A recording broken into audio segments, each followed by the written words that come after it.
An balma lamɛnnikɛlaw aw salam aleikum aw tulo bɛ arajo Bamako 24 de kan na ka bɔ Mali kɔnɔ na minnu bɛ k'an lamɛn jamana fan o fan jamana kɔnɔ ni jamana kɔ kan k'aw bɛɛ lajɛlen fo ni k'aw koɲuman dɔn. Aw sɔgɔlen b'aw ka arajo Mandi la Bamako 24 min bɛ n'a bɛ kunnafoni latɛmɛ aw bɛɛ lajɛlen tɔgɔ la diɲɛ ma don o don a balimakɛ n'aw denkɛ Abdulaye Kulibali fɛ k'a sɔrɔ ɲɛmaaba n'i y'a sɔrɔ o bɛ tali ka jɛjɛ sari la ale bɛ ka baaraw bɛɛ lajɛlen jateminɛ k'aw fo ni k'aw koɲuman dɔn faso kɔnɔ ni faso kɔ kan. Dɔɛrɛ taw ma k'aw sigi ni k'aw ka kunnafoni ma kɔnɔ kunnafoni ni dalilu don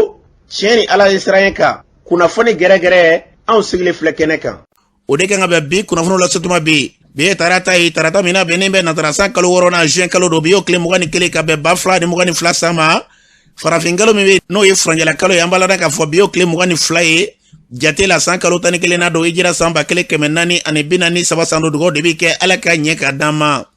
Bakurunba fɔla bi kunnafoniw filɛ k'aw ladɔnni k'a fɔ wulikajɔba min kɛra ka ɲɛsin an ka jamana kɛrɛnkɛrɛnnen na Moti marabolo kɔnɔ yɔrɔ min y'a sɔrɔ jalasago ye ni ka maa caman ni k'olu kasaraw ni na o kɛra sababu ye an ka jamana ka sangaboda sigi tile 3 sangaboda o ko kɛra cogo la kunnafoni ye ɲɛfɔli k'o la an ka jamana kɔnɔ na lakanabaliya hukumu kɔnɔ na karido sufɛ ni ka dugujɛ kunungo ntɛnɛn na marifatigi dɔw taara marakala pɔsu min bɛ n'i y'a sɔrɔ ka taa marifa ci yen na ka maa dɔw ni to ko senfɛ kunnafoni ye ɲɛfɔli k'o la sɛnɛ minisiri ka taa se Dungafa o minisiri olu kɔni tun bɛ taamana kɛrɛnkɛrɛnnen na ofisi kɔnɔ na n'i y'a sɔrɔ malo sɛnɛma yɔrɔw ye ɲɔnɔ ani kolongo ko kɛra cogo la kunnafoni ye ɲɛfɔli k'o la ka taa se bi dugukolo ferekete yɛlɛmabaw n'o yɛrɛ sɔrɔ u bɛ tali kɛ sɛnɛ kɛbaw la Mali jamanakuntigi ye tracteur 200 kɔ k'o di olu ma o baaraw kɛra Samakɔkaw fɛ kunungo kunnafoni ye ɲɛfɔli k'o la ninnu de bɛna kɛ kunnafoni kumaba ye bi k'a fɔra kunnafoni wɛrɛ o bɛna fara lasɔn balimakɛ n'aw denkɛ Abdulaye Kulibali Ala ka ɲɛ ka d'an ma kunnafoni an b'a daminɛ ka lɔn k'a fɔ karido ka dugu jɛ kunungo ntɛnɛn na wulikajɔ kɛbaa dɔw n'i y'a sɔrɔ marifatigi dɔw de ye u nana kanu kunda i ka dɔn ka fɔ marakala o pɔsu min bɛ ni maa min bɔra Segu n'i bɔra Segu n'i bɛna don i ka dɔn ka fɔ marakala da yɛrɛ fɛ pɔnbileni min bɛ sɔn i ka so ma pɔsu min bɛ wulikajɔ kɛbaa ninnu de nana marifatigi dɔw k'u tun bɛ motow la ka se d'a ma ka sin ka marifa yɛrɛ da don lakanabaa minnu bɛ ka se dɔrɔn ka sin ka marifa da turu ten ka marifa kɔni k'a ci d'a ma o kɛra sababu ye kunnafoniw na ko gendarmelaka dɔ kisɛ y'o sɔrɔ k'o kasara nin na ka taa se maa wɛrɛ ma ka maa dɔw fana k'olu jɔnge o yɔrɔnin bɛɛ lajɛlen la u y'a kɛ an'u ka segin k'a si ma kɔrɔya si ye o wele bila la lakanabaa minnu bɛ i ka dɔn ka fɔ o yɔrɔ maraw kɔnɔ na olu kɔni ye wulikajɔ kɛ ka nɔbɔli ta ka ɲɛ suma nka maa ninnu don u b'a kɛ dama ka tunu ten k'i ka dɔn ɲɛ kɔni ma sɔrɔ ko la a ko sen fɛ nka maa caman ka fɔ la bi nin ɲɔgɔnna fɛn fɛn bɛ kɛ k'u bɛ se k'a dɔn de k'a fɔ nin yɔrɔ yɛrɛ kɔni a cogoya ye nin ye ka sɔrɔ ka wulikajɔ kɛ ni kana nin gɛlɛya ta ka ɲɛ suma ma an bɛ fɛn min fɔ yarabi Ala maa bɛ nin ɲɔgɔnna ŋaniyaw ta ni ka ɲɛ sanga jamana ma basigibaliya hukumu kɔnɔ na yarabi Ala ka jamana don a kelen-kelenna bɛɛ lajɛlen kalo dibi la n'an bɔra yen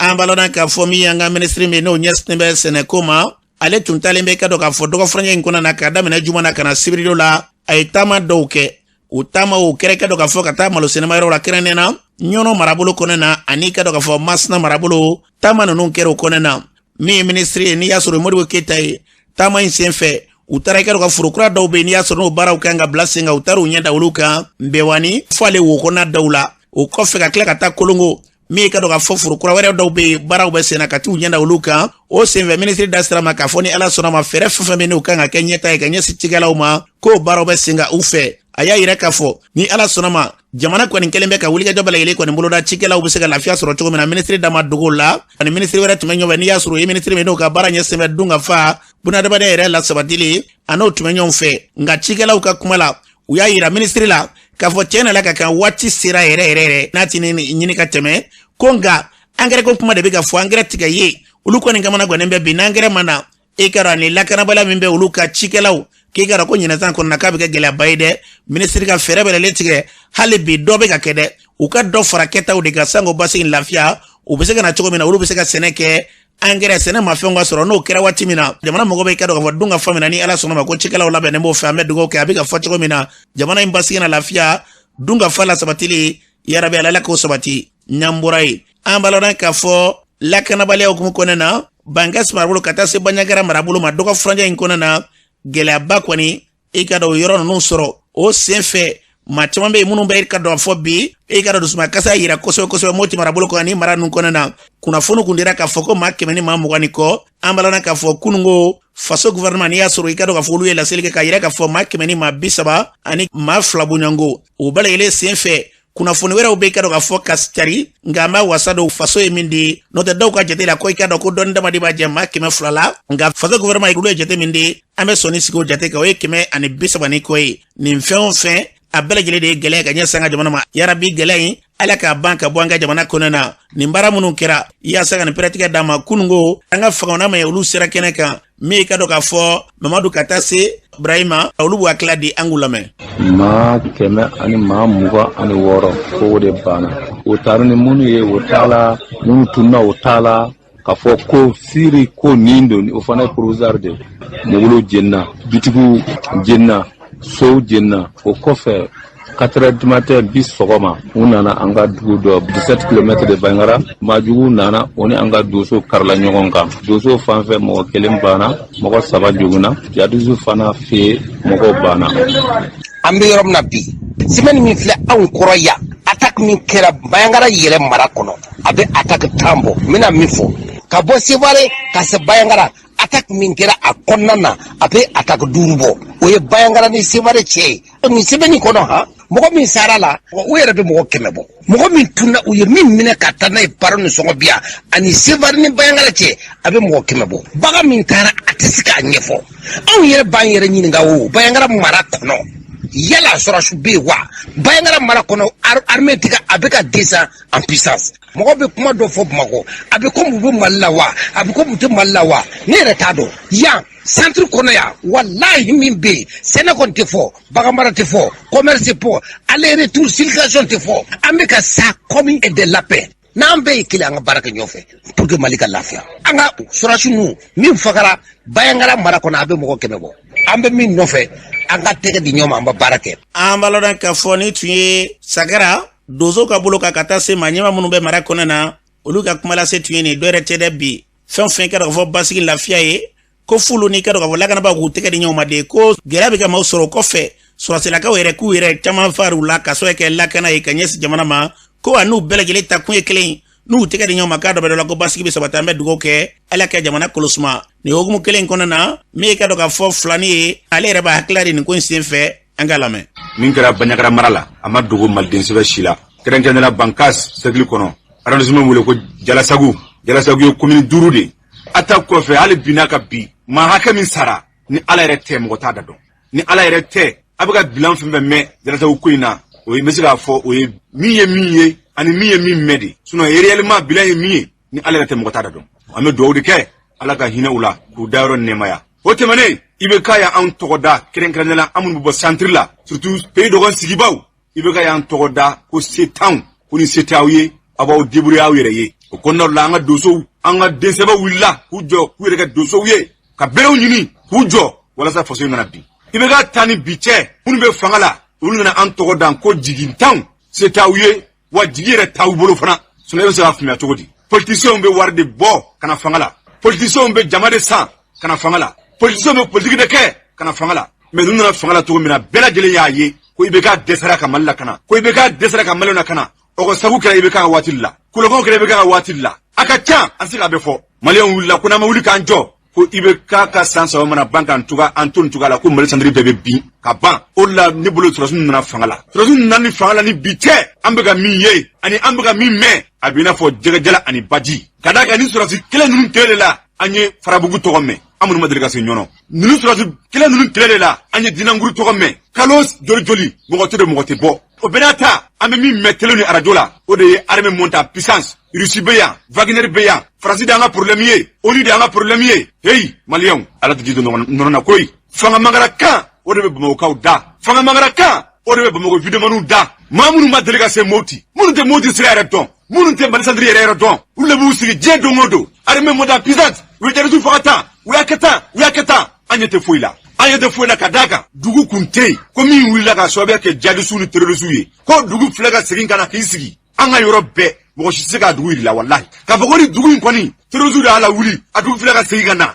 e ye taa dugu la Jalasagu min tɔgɔ bɛ ka fɔ bi Mali armée ye k'u bɛ kan jɔ ye u y'a dɔ daminɛ jadisiw nana ka na k'a yɔrɔ bɛɛ ci fo bi Mama Tango tɔgɔmɛ ye Bangasi lamini bɛɛ i tɛ se ka yɔrɔ kelen yira ko Mali faamaw dayɔrɔ filɛ nin ye hey Mali sɔrɔsiw an b'aw kɔ tɛ dɔwɛrɛ ye koyi a y'an dɔw de an kɔrɔw n'an faw n'an dɔgɔw de bɛ armée la armée ye Mali bɛɛ de ta ye wa mali bɛ jigi bɛ aw de kan aw de bɛ se ka jarisu min gɛn ka bɔ an da la o de kama an bɛ ka kule aw tɔgɔ la diɲɛ don o don de b'aw nana bɛɛ b'aw kɔ mɔgɔ si bɛ bɔ k'a fɔ k'u t'aw kɔ a y'a lajɛ koyi dɔ kɛra koyi walayi anw sɛgɛnna koyi an sɛgɛnna an taara an bɛ min kɛ an taara an bɛ min fɔ depuis i bɛ ka taara mali autorité kura mun nana an ma mɔgɔ si ye an bara fo n'a bɔra wage ani colonel Sadio Kamara wage taara k'a fɔ k'an ka sɔn jarisu ka ko ma fɔlɔ jarasago min bɛ ka fɔ bi o de kɛra commune fɔlɔfɔlɔ ye Bangasi bɛɛ min ye a ko sɔn jarisu ye mais bi olu to yen wa ko an ka sɔn jarisu ka ko ma ko yanni jamana ka kɛ jamana ye ni jamana ka jamana don min na u bɛ taa an bɔ bolo la ɔ nin de y'o ye wa a fɔra an ɲɛna ko armée monte en puissance bi u bɛ ka an bɛɛ faga k'an ban a ye sabali dɔ kɛra koyi wage dɔ kɛra Sadio Kamara i y'a fɔ Sonko ko ni ala sɔnna ma min kɛra Sonko o tɛ kɛ tuguni wa ne ka jugu ni Sonko ye ni ka jugu ni Sonko ye dɛ ko irisiw bɛ yan erikow bɛ yan aradariw bɛ yan fɛn bɛ yan mais o bɛɛ n'a ta jarisu de bɛ ka yala an ka yɔrɔ la tɔ min ka d'u ye an tɛ se ka dɔgɔ jɔ an tɛna se ka sɛnɛ kɛ o tɛ mun de kɛra an tɛ maliyɛnw ye wa vraiment Mali autorités an ɲɛ bɛ fɛn o fɛn na Asimi Goyita ka ko la o de ye foraji siye ye Bamako n'a lamini kɔnɔ an ɲɛ bɛ telew la don o don foraji inauguration bɛ ka kɛ hali o yɛrɛ ninnu nana fanga la an ka gɛlɛya sababu de la MCN wo sɔrɔsiw wo u bɛɛ ko de ko i bɛ ka filɛ ka anw lakana o de kama aw nana fanga la mais depuis aw sigira foraji ninnu fana bɛ ka siye an tɛ dɔw fana na dɔ kɛra dɛ Mali autorités an b'a lɔn k'a fɔ ni tun ye Moti marabolo kɔnɔ na sifinaka minnu bɛ yen olu ka fara ɲɔgɔn kan kulu dɔ ɲɛma kɛrɛnkɛrɛnnen na a bɛ k'a ka dusumakasa yɛrɛ k'o kɛ k'a ka maa caman b'a tora nin waleya in na fɛn min bɛ yen n'an b'o fara nin bɛɛ lajɛlen kan ala ka jamana ne ka basigi an mago bɛ basigi min na bi hali bi ala ka jamana ne ka kunsiw ma k'an ka jamana ka bila lafiyaw minɛ kɔnɔ na n'an bɔra ye kununko cikɛlaw jamana ma ɲɛma kɛrɛnkɛrɛnnen n'i y'a sɔrɔ o ye colonel Asimi Goyita ye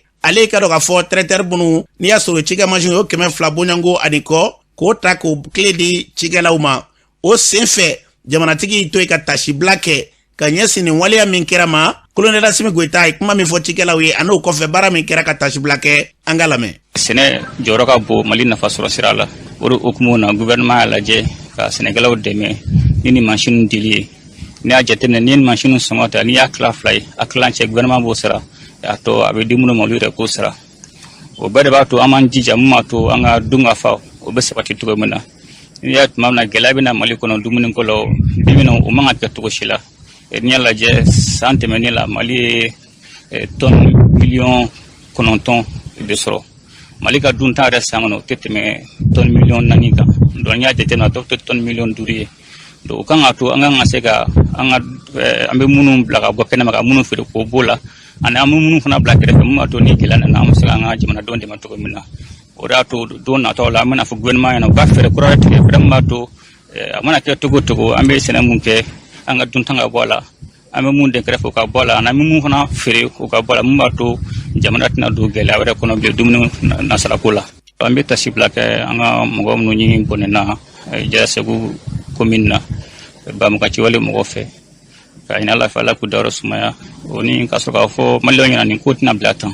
ka sɔrɔ so bɛna wuli ka jɔ o mana don wo kɔnɔ o mɔgɔ min bɛ ɲini o ni mun kan ka o bɛ ko la an b'a lɔn k'a fɔ Mali ɲɛmaaba colonel Asimi Goyita ni tun y'ale ka kɔrɔfɔ ye cikɛlaw kɔfɛ a da sira ma k'a fɔ maa o maa ye gɛlɛya ta ka ɲɛsin jamana in ma ni Ala sɔnna ma ko nin kelenkelenna si tɛna to yen ko wulikajɔ bɛna ka sɔrɔsiw fɛ u mana y'ale mɛnɛmɛnɛ dingɛ kɔnɔ na u ye baara min kɛ a kɔlɔlɔ ka tila k'a s'u ma an bɛ dugawu kɛ a fɔra cogo min na Ala k'a bila o minɛn kɔnɔ n'an bɔra ye an b'a lɔn k'a fɔ min ye jɛkulu kura dɔ ye minnu bɛ kɛrɛnkɛrɛnnen don a yɛrɛ k'a fɔ ko furajɛla fanga Malikura ko olu jɔyɔrɔ ye mun y'a la ani ka fɛɛrɛ bali tigɛ Malikura yɛrɛ taa ɲɛni ka se k'o sigi sen kan n'u ka kulu bɛ wele ko 101 u ɲɛma o ye Samuru Jalo u ye baara in kɛ ka da kun min kama ale b'a ɲɛfɔ an ka lamɛn hakilina kumaba damadɔ banna an ko jamana bɛ ka taa sin kura min kan an bɛɛ b'a yira ko Mali kura an hakilina don an bɛ autorités fo an bɛ ɲɛmaaw fo an fana bɛ an don hakilina kɔnɔ nka an ko Mali kura bɛ taga ni tansɛ min ye a ka kan an denmisɛnw jɔyɔrɔ ka ye n'an ko an jɔyɔrɔ ka ye an tɛ deli kɛ dɛ jamana yɛrɛ ye sariya sɛbɛn minnu bolo n'o bila n'an ko ma an ye convention minnu ratifié an ye jamana sɛbɛn minnu sigi n'an ye loi minnu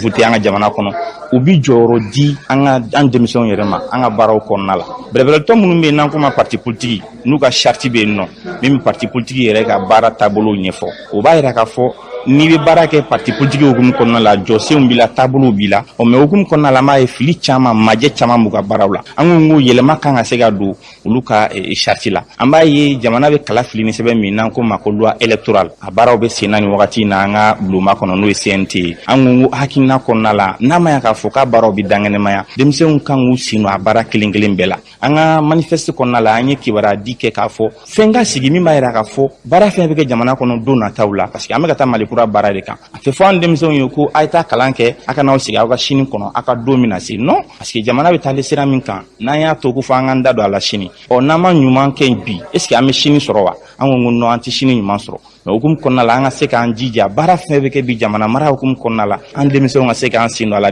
An bɛ dugawu kɛ a fɔra cogo min na baara fɛn o fɛn min kɛ ni sifinnakaw sera k'u sen don a ko kɔnɔna na ɲɛta sira kan o ye jamana ɲɛta ye ala k'o sabati n'an bɔra ye wulikajaba min n'o kɛra jalasago kɛrɛnkɛrɛnnenya Mopti marabolo kɔnɔ jalasago yɛrɛ n'i y'a sɔrɔ gɛlɛyaba sira ye Mali gouvernement u ye ka dɔ ka fɔ tasibila kɛ tile 3 tasibila o bɛ kɛ sangasigi ye min bɛ n'i y'a sɔrɔ baaraw k'o sigi sen kan kabini bi ka taa se alamisa don ma o kun tɛ dɔwɛrɛ ye dɛ ka tasibila kɛ an ka jamana kɔnɔ k'a dɔn gɛlɛya min bɛ yen fasoden bɛ k'a dɔn bi gɛlɛya mana maa o maa sɔrɔ ko faso ɲɛmaaw k'u hakili banna hakili bɛ fasodenw na cogo bɛɛ lajɛlen kɔnɔna na o de kama u y'a yɛrɛ k'a fɔ tile 3 sangabɔda in a kun tɛ dɔwɛrɛ tasibila don ani o kɔfɛ fɛɛrɛ minnu kan ka tigɛ ka wulikajɔ kɛ ka ɲɛsin jugu kɛlɛli ma ko i k'a dɔn k'o bɛ sigi sen kan an bɛ dugawu kɛ a fɔra cogo min na ala k'a bila o sira kan an baden fɛn o fɛn bɛ n'i y'a sɔrɔ n'o ye kasara sɔrɔ nin na yarabi ala masa hadamaden min bɛ yen n'i y'a sɔrɔ ale min bɛ yen n'ale de bɛ ko bɛɛ lajɛlen kalama an bɛ dugawu don kɛ k'a ɲin'a fɛ ala ka saya kɛ nin kelen bɛɛ lajɛlen ma lafiya ye gɛlɛya bɛ yɔrɔ yɔrɔ la ala ka gɛlɛya ninnu k'u furakɛ an ka jamana k'a bila basigi lafiya o minɛ kɔnɔ n'an bɔra yen an b'a lɔn k'a fɔ ingénieur hakili juru caninen olu tɔgɔ la lajɛrɛba o bɛ kɛ san o san u bɛ fara ɲɔgɔn ba dɔ kɛ hakiliw ni ka se k'olu jagabɔ o kɛra i ka dɔn k'a fɔ ɲinazan kɔnɔna na min ka dɔn k'a fɔ a ko ɲɛma yɛrɛ n'i y'a sɔrɔ bɛ taara i ka ari bɔngana Mayiga ale min y'a ɲɛma ye a b'a fɔ sigi in kun ye fɛn jumɛn de ye an ka lamɛn. San o san an bɛna lajɛ ɲɔgɔn fɛ baara jumɛnw kɛra minnu ma kɛ mun y'a to a ma kɛ ani fɛn min bɛ se k'a to an bɛ a kɛ ka ɲɛ. An ka gɛlɛya fanba ye an ka baara faamuyalibali ye ou bien dɔw bɛ yen u t'a dɔn parce que a bɛ caman kɔnɔ n'i ye ingénieur ye dɔrɔn i kan ka se ka fɛn bɛɛ kɛ o tɛ ingénieur conseil olu de yamaruyalen don ka baara dɔw kɛ Mali kɔnɔ k'a fɔ i ye ingénieur ye dɔrɔn o tɛ donc o gɛlɛya o faamuyabaliya bɛ yen nɔ mun fana ye filanan ye minnu bɛ baaraw boloda a caman bɛ yen nɔ u t'a faamu donc baara bɛ kɛ mɔgɔ wɛrɛw fɛ baara tɛ ɲɛ k'a sɔrɔ u yamaruyalen tɛ k'a kɛ donc an bɛ fɛ o fana minnu bɛ baaraw boloda olu k'a dɔn u k'a dɔn k'a fɔ ko sariyaw de bɛ yen nɔ o sariyaw ye dɔw de yamaruya u ko o baaraw kɛ an bɛ baara kɛ ni gafe minnu ye o ye san 2 de kɔfɛ.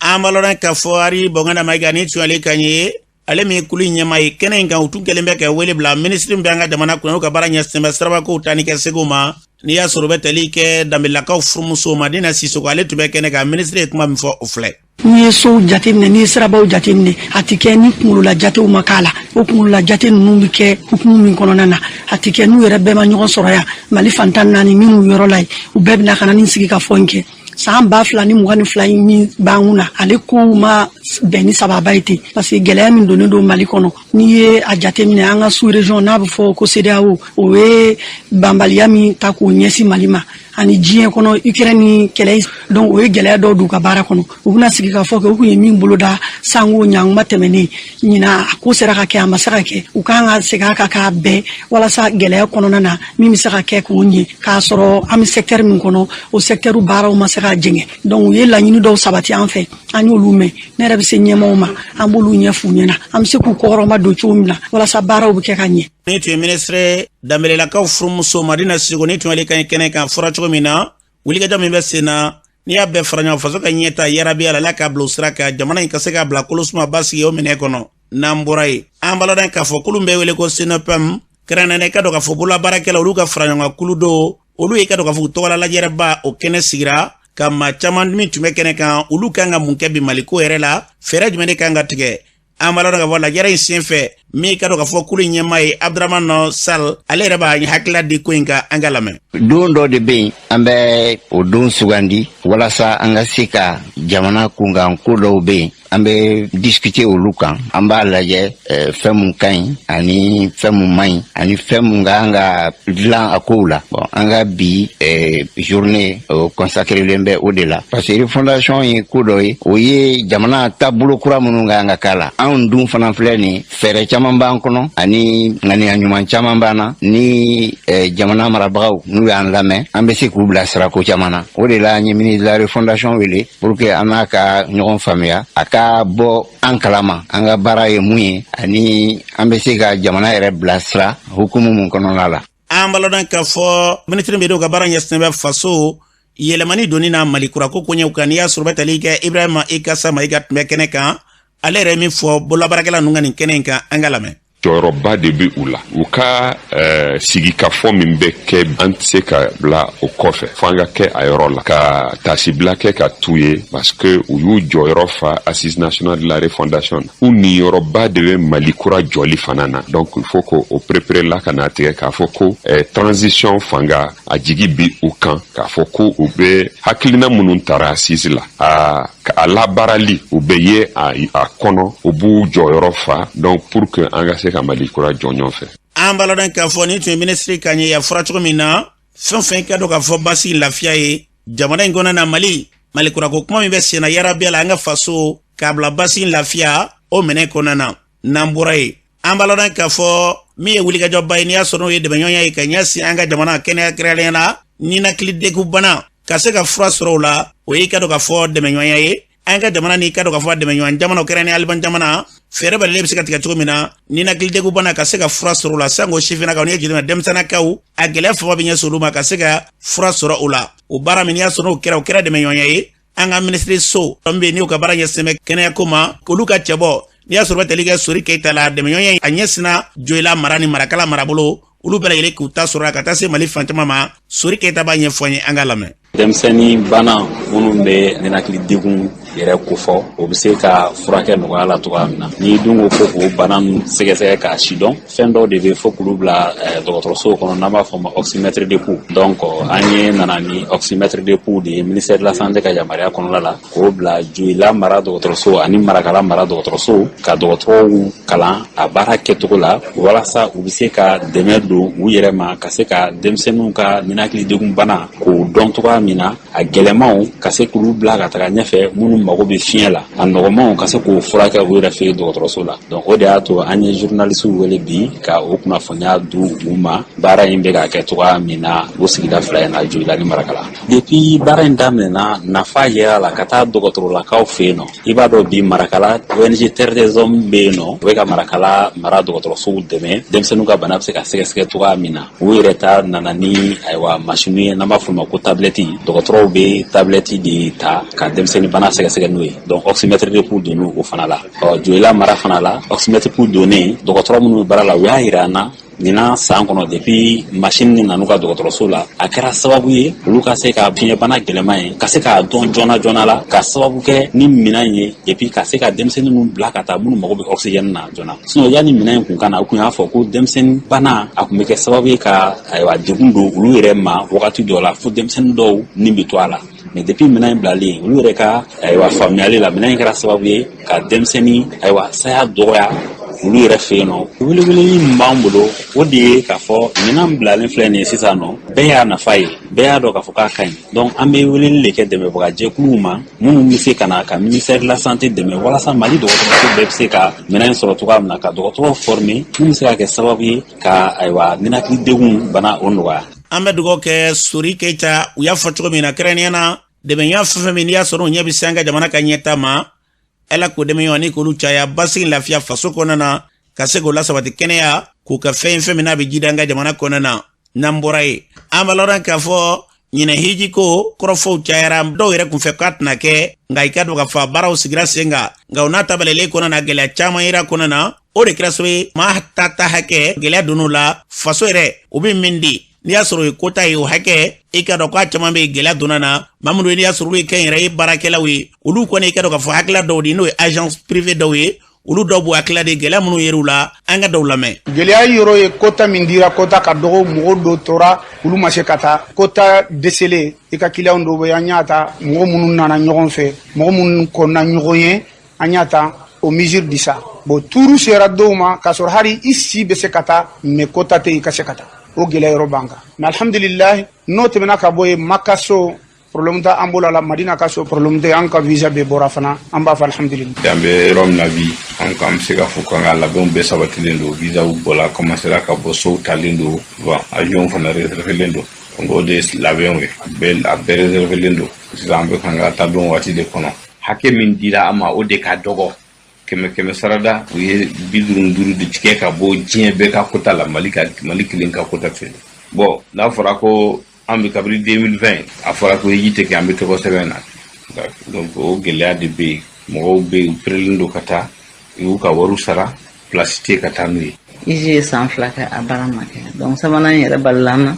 mais a bɛna sigi sen kan tuma min o y'a sɔrɔ caman kɛra wagati la o kosɔn labɛn bɛɛ bɛ ka teliya ɲɔgɔn kɔ labɛn sabatili fɔlɔ ye min ye arabu fɔlɔ i tun bɛ taa de n'u b'a minɛ ɲɔgɔn da fɛn caman bɛ kɛ sisan o bɛɛ bɛ fɛ ka bɔ baara la u bi machine bila an b'a fɔ min ma digitalisation u bi système dɔ dayɛlɛ n'u ye système dayɛlɛ n'a sɔrɔ e kan ka hiji kɛ i tɔgɔ bɛ sɛbɛn a la i ka papier bɛɛ bɛ sɛbɛn a la i ka lahalaya bɛɛ de bɛ sɛbɛn o kɔnɔ donc n'i kan ka wari sara a bɛ sɛbɛn a kɔnɔ pour que i ka se k'i ka labɛn sabati yanni hiji wagati cɛ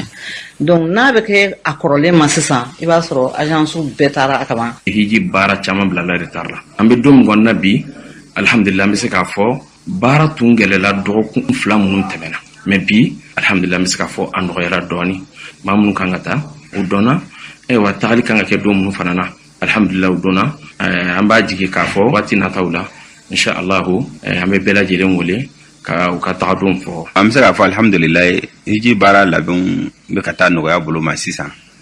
ka sababu kɛ Magan hôtel ni Madina hôtel ninnu contrat bɛɛ kɛra k'a ban donc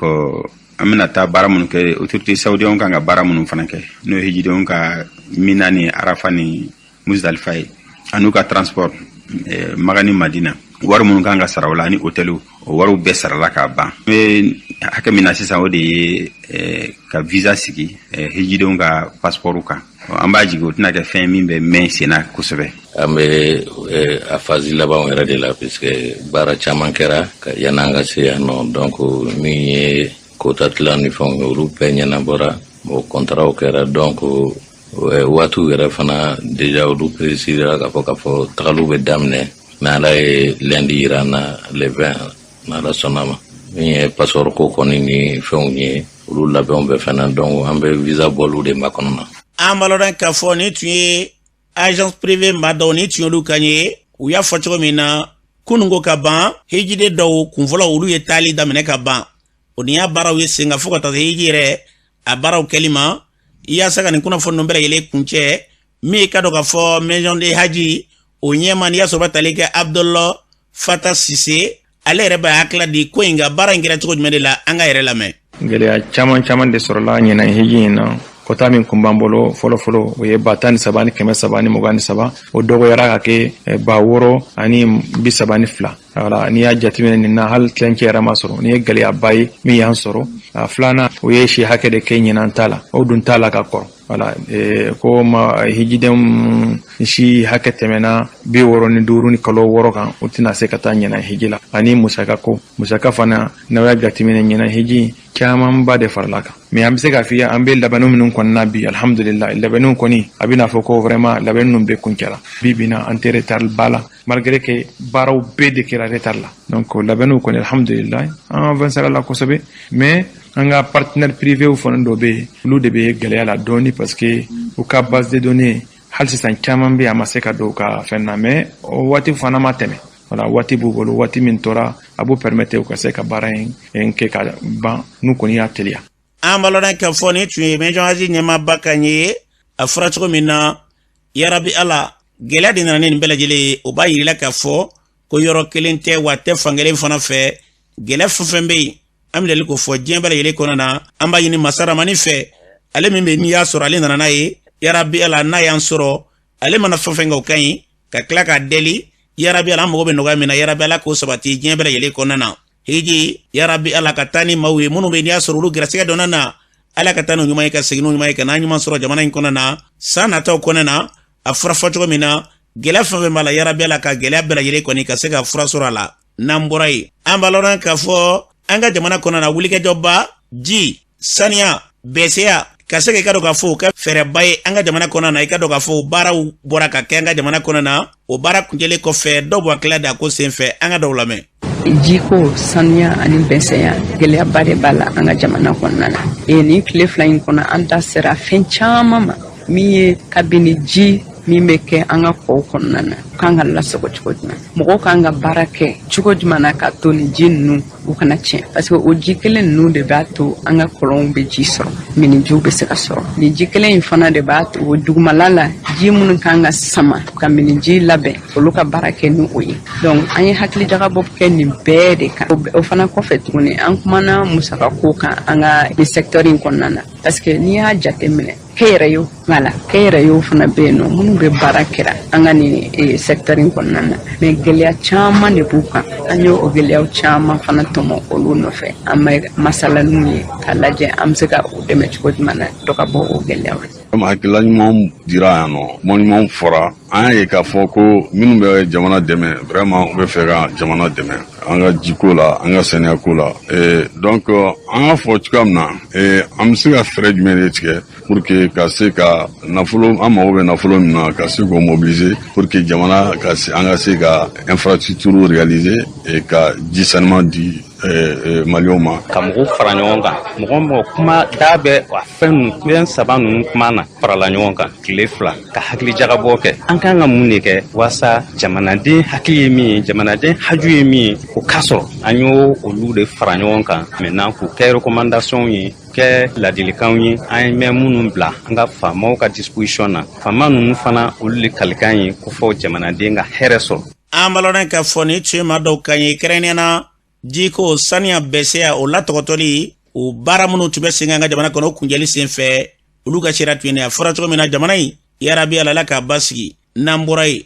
an b'a lɔn k'a fɔ min ka dɔn k'a fɔ droit d'auteur o kɔrɔ tɛ dɔwɛrɛ ye dɛ seko ni dɔnko tigilamaw kɛrɛnkɛrɛnnena an ka dɔnkilidalaw ka taa se hali minnu bɛ yen n'i y'a sɔrɔ olu ye kumakɛlaw ye hakɛ minnu bɛ yen n'i y'a sɔrɔ u kan ka ta u ye o hakɛ k'olu t'a minɛ kɔnɔ na kɛrɛnkɛrɛnnena dɔnkilidalaw fɔlɔ dɔnkili tun bɛ da maaw tun bɛ taa san de n'o ye bandi ye fɔcogola dɔw ko kasɛti olu tun bɛ san o minnu tun bɛ kɛ e ka dɔn bibi na n'a ma ɲɛ k'a fɔ kow kɔni yɛlɛmana nka o n'a ta bɛ u bɛ lamɛn fan bɛɛ fɛ dɔnkili bɛ ka dan ka gɛlɛya b'u kan fɛɛrɛ jumɛn de kan ka tigɛ o la o kɛra i ka dɔn k'a fɔ hakilila ye kulu dɔ bɛ yen kɛrɛnkɛrɛnnenya n'i y'a sɔrɔ min u ka hakɛw ne k'olu tɔgɔtɔ o kumatigi ma min ye Aïda Kone u ka hakɛ kan ka kɛ cogo jumɛn de la ale b'o da don la an k'a lamɛn. an sigikun ye mun ye ka artistes ka hakɛ ɲini k'a di u ma pour que u fana bɛ se ka balow dayirimɛ la cogo min na sɛnɛkɛla bɛ taa ka sɛnɛ kɛ a bɛ tɔnɔ de fɔ baarakɛla don o don i bɛ taa biro la ni kalo sara i bɛ sara de fɔ artiste fana a ka kan a bɛ création minnu kɛ a fana ka se ka balo a dayirimɛ la an ka jate nana se mun ma depuis droit d'auteur sigira sen kan an y'a ye k'a fɔ baara bi ka kɛ mais halisa baara tɔbaw tolen de don parce que an ye sariyaba dɔ ta an ka wasabulon kɔnɔ o bɛ mun ko fɔ ko diɲɛ taabolo yɛlɛmana fɔlɔ la i tun bɛ kasɛtiw ni CDw de ye mais a nana ye bi kasɛti ni CDw kuma tɛ yen et puis an y'a jate minɛ fɛnɛ mɔgɔ minnu bɛ artistes ka hakɛw utiliser olu kun man ca fɔlɔ la sisan 1984 o y'a sɔrɔ radio Mali kelen de tun bɛ yen démocratie fɛnɛ nalen an y'a ye k'a fɔ radio privés créera télé privés créera société de téléphone créera hôteliw cayara fɛn caman tun bɛ yen droit d'auteur tɛ mun ko fɔ donc o de la anw ye gafe in ta 2017 pour que artistes halisa u ka sɔrɔ da a bɛ se ka diɲɛsɛn cogo mun na an y'a ye k'a fɔ société dɔw bɛ k'an ka hakɛ sara société de téléphone b'o la Orange Mali b'o la kɛra Move Africa ye o fɛnɛ donna an ka dɔn na san olu bɛ k'u ka hakɛw sara problème t'a la baare restaurant olu fɛnɛ dɔw b'a sara mais an ye jateminɛ kɛ camanba de tolen don kɔfɛ halisa olu tɛ ka hakɛ ninnu sara o de la an ko an bɛ baro sigi kɛ bi ka mɔgɔw kunnafoni k'a f'u ye an bɛ taa ka mɔgɔw kunnafoni an b'a dɔn gɛlɛya bɛ yen mais gɛlɛya mana kɛ yen cogo o cogo ninnu fɛnɛ olu fɛnɛ kan ka balo k'a dɔn bi k'a fɔ degun bɛ artistes kan ni hakɛw ma sara a bɛ kɔlɔlɔ mun lase u ma kɔlɔlɔ ka bon kojugu. an balɔnna k'a fɔ ni tun ye Aïda Kone ni tun y'ale ka ɲɛ a fɔra cogo min na dɔwɛrɛ tɛ dɛ maa minnu bɛ yen n'i y'a sɔrɔ olu ka baara tɛ dɔwɛrɛ ye dɔnkilida kɔ ka se k'u ka hakɛw sɔrɔ o y'a kunba de an bɛ dugawu kɛ ala k'a tila o ni ka sabati n'an bɔra ye sange bɔ n'i y'a sɔrɔ kɛra dɔgɔfɛn tɛmɛna alamisa don a kɛnɛ kan minnu y'a labɛnbaw ye ka taa se mɛrilakaw ma olu b'u ka sira di an ka dɔw lamɛn. Ne tɔgɔ ye Soba Tarawele ka bɔ Tɛrɛkungo. Kɛrɛnkɛrɛnnenya ne ye dɔnkɛlaw ɲɛmɔgɔ ye en même temps n ye dugutigi ka ciden ye. Sanw tɛ kelen san bɛɛ n'a a cogoya de don. Ɲinan san fana ji ka ca kɔra jɛgɛ min bɛ kɔra mɔgɔ tɛ se k'a dɔn ka ban. An bɛ Ala deli ɲinan san n'o ɲɛna cogoya min na an bɛ Ala deli san wɛrɛ o fana ka ɲɛ ka tɛmɛ nin kan. Ne ye Elhaji Segu Bamoyi Tawati ne ye san comité de réconciliation ne y'o président ye san yan. Sangomɔ ka kɔrɔ na anw ye anw kɔni bɛ ka dugawu de k'an ye a kana tunu an tile la a tɛ tunu fana bi a bɛ denmisɛnw bolo ale ka tɛmɛ cɛkɔrɔbaw kan. Sangomɔ yɛrɛ san 600 ani san 22 ni a tɛ nɔgɔ fɛn tɛ bɔra famille fara kan hali ni ji mana kɔ kɔnɔ na san min na an b'a fɔ k'o ye sange ɲɛnɛgɛ ye ni ji nana kɔ kɔnɔ an b'a fɔ k'o ye sange jɛgɛmɔ ye donc kɔni nin y'anw barajuru de sangaden yɔrɔ o yɔrɔ bi a bɛɛ bɛ ka ɲɔni sange dununba in a bɛ ka sɔnni tulo kɔrɔ i hakili bɛ mugu fara in na i ɲɛ bɛ santoro la i ɲɛ bɛ karantere la i ɲɛ bɛ kɔ la nin jɛgɛ in ale bɛ kɛ samiyɛ donda de fɛ anw bɛna ka na an ka kalo 3 samiyɛ jɛgɛ minɛ yan a dun b'o d'an ma ɲinɛ i ma jɛgɛ panpantɔ ye hali t'a lajɛ jɛgɛ bɛ kan panpan. dɔw ko an ma ko jɛgɛ n'a minɛna mɔgɔ si tɛ se k'a feere. jɛgɛ n'a ma feere bɛɛ b'a sɔrɔ ni minnu m'a sɔrɔ dun ni min ka ba san mais a tɛ gɛlɛya de forobafɛn don a tɛ gɛlɛya an ka ɲɛ ɲɔgɔn ma an ka ɲɔgɔn dɔn an ka dumuni kɛ ɲɔgɔn fɛ an ka si ɲɔgɔn fɛ o ye saɲan de ye. ne tɔgɔ Aminata Kamisogo n ye conseillère ye mairie la sankemɔ in ye sanyɛlɛmɛ jɛgɛmɔ de ye kɔ dɔ de bɛ yen ko sanke bɛɛ bɛ jɛ k'a mɔ san kɔnɔ siɲɛ kelen o de ye a bɛ fɔ a ma ko sankemɔ donc o de ye bi ye an bɛ Ala fo ka barikada ɲinɛnta in a bɛɛ de ye ɲɔgɔn sɔrɔ yan parce que san tɔw n'a bɛ mɔ i b'a sɔrɔ ji fosi fosi tɛ kɔ la mais laadala tilen bɛ kɛ san tɔw i b'a sɔrɔ ji bɛ kɛ kɔ la mais jɛgɛ tɛ kɛ kɔ la mais ɲinɛ an y'o bɛɛ de analyser an nana ye jɛgɛ ka kɛ kɔ la ka jɛgɛ labalo ka se sankemɔ ma an y'o programme ta kuma dɔw jɛgɛ bɛ kɛ kɔ la i b'a sɔrɔ tile b'a a ji bɛ ja ka bɔ a kɔrɔ jɛgɛ bɛ sa fo k'a tɔ to manɔgɔw dɔrɔn ye an nan'o fɛnɛ jateminɛ an bɛ se k'o fɛnɛ kɛlɛ an y'o fɛnɛ kɛlɛ k'a ye c'est possible ji fɛnɛ ka kɛ kɔ kɔnɔ jɛgɛ la jɛgɛ tɛ sa fo sangemɔ don an ye jɛgɛ kɛ kɔ kɔnɔ ji fɛnɛ bɛ kɛ kɔ la jusqu'à présent ji bɛ kɔ la. n'i tun ye ka dɔ ka fɔ maa dɔw kan ye kɛrɛnnenya na ko labɛnbaw ka taa se mɛrilakaw ni san yɛrɛ maaba caman bɛ yen minnu y'u ka nisɔndiya yira nin ko in sen fɛ ka foli di bɛɛ ma a sen fɛ i ka dɔn n'i ta kɛnɛ kan a lagali kɛ ko i fɛ min ka dɔn k'a fɔ Umaru Mayiga ale de bilala an ɲɛ nin bɛɛ lajɛlen la ka se ka wulikajɔ kɛ kɛnɛ o kɛnɛ bɛ n'an kan k'o sɔrɔ ka taa san dugulema yɔrɔ caman yira na k'a foni k'a waleɲuman dɔn an bɛ dugawu kɛ Ala ka san wɛrɛw ta yira na min bɛ n'i y'a sɔnna o fana bɛ diya ka tɛmɛ nin bɛɛ lajɛlen kan n'an bɔra yen an bɛ taa jamana kɔ kan na Mohamed Samakɛ mun b'e bolo. an karamɔgɔ y'a fɔ cogo min taa jamana kɔ kan an bɛ taa Nizɛriyakaw fɛ an b'a ladɔnniya k'a fɔ cɛ marifatigi kulu dɔ wulikajɔ kɛ ni ka maa 36 ɲɔgɔn na ka olu kɔni minɛ ni église dɔ kɔnɔna ka taa n'u ye wa yanni k'o kɛ k'u ye binkani wale ta ka ɲɛsin min ka dɔn ale marabolo duguden caman kɔni ma nin waati na n'an bɔra an bɛ taa Équateur an b'a dɔnniya k'a fɔ min ye nisɔngoya taamabaw olu kɔni bɛ fan bɛɛ lajɛlen fɛ Équateur kaw fɛ yen k'a kun tɛ dɔwɛrɛ k'u bɛ fɛ k'u ka jamanakuntigi ka ale yɛrɛ kɔni gɔn a bɛ fanga na kunnafoni kɔ fɔlɔ ko jamanakuntigi yɛrɛ bɔra ka ladilikan di fɔcogo wɛrɛ la ni ka état d'urgence ka ale kɔni walankata ka taa marabolo tɔ kɔnɔna la n'an bɔra an bɛna Sénégalikaw fɛ yen an b'a ladɔnniya k'a fɔ min ye Ngwara Dabo n'o ye fanga Ngwara Dabo ye k'olu bɛ gɛlɛya nin waati na dɛ ko an bɛ don min na ko bi ko Ngwara Dabo maa 3 bɛ yen minnu kɔni ni olu bilala mandat de dépôt la ko k'an kɛra sa ko Ngwara Dabo kɔni welewele kɔni da juin kalo tile 29 ko wulikajɔba dɔ ko o kɔni bɛ labɛn na ni ka kɛ juin kalo tile 29 natɔ in na Angleterrekaw fɛ an b'a dɔnniya k'a fɔ min ye cheminot n'o ye terrain baarakɛlaw ye ko olu ye tile 3 baara bila kɔni kɛ n'o ye grève ye a kun tɛ dɔwɛrɛ ye ko an bɛ yɔrɔ min na ko bi ko bɛ ka gɛlɛya fɛnw sɔngɔ bɛ ka gɛlɛya ko fuma ko sara kɔni ko fo o ka yɛlɛ sanfɛ dɔrɔn ko dɔ ka fara saraw kan n'o tɛmɛna ka bɔ yen maa minnu bɛ yen n'olu kan gɛnna ka bɔ nin baara in na ko wulikajɔ bɛ ka kɛ walasa olu bɛɛ lajɛlen ka segin u ka baaraw kɔni ma an karamɔgɔ an ye min sɔrɔ jamana kɔ kan bi sɔgɔmada na o la kumaba dɔ tun ye an bɛ dugawu kɛ yarabi Ala basi lafiya an ka jamana diɲɛ bɛɛ lajɛlen kɔnɔ na Ala ka basi lafiya ne k'o sabati